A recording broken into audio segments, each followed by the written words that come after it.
کندهار ښاروالۍ په 14مه ناحیه کې د ښاري نظم د ټینګښت او عامه لارو د خلاصون په موخه نظارت ترسره کړ. مسؤلینو ټینګار وکړ چې ټول دکانداران باید له ټاکل شویو ځایونو څخه استفاده وکړي او پیاده روونه سړکونه د خلکو او ترافیکو پر مخ خلاص وساتي او هر سرغړونکی به له قانوني چلند سره مخ کیږي. د کندهار ښاروالۍ د مارکیټونو تنظیم امریت د ښار د 14مې ناحیې په بېلابېلو ساحو کې د ښاري نظم د ټینګښت او عامه لارو د خلاصون په موخه نظارت ترسره کړ. د ښاروالۍ وانسي پولاسیم وایي په دې بهیر کې مسؤلینو دکاندارانو ته د توکو د ایښودلو ځانګړي ځایونه ټاکل څو عامه پیاده روونه د تګ راتګ لپاره خلاص پاتې سي. همدارنګه د نظم د تعقیب لپاره د هر بازار استازي ټاکل سوي تر څو دکانداران د اصولو سره سم فعالیت وکړي.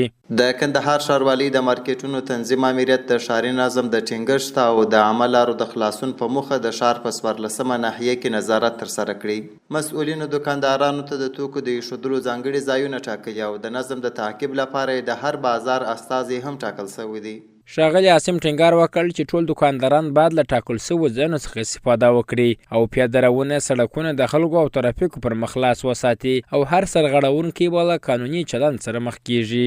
ټول دکانداران باید له ټاکل شویو ځایونو څخه استفاده وکړي ترڅو پیاده روونه او سړکونه د خلکو او ترافیکو لپاره خلاص پاتې شي. د یادونې وړ ده چې د کندهار ښاروالۍ دغه اقدامات د ښاري نظم د ټینګښت او د ښاریانو د ارامتیا او تګ راتګ د اسانولو لپاره ترسره کیږي.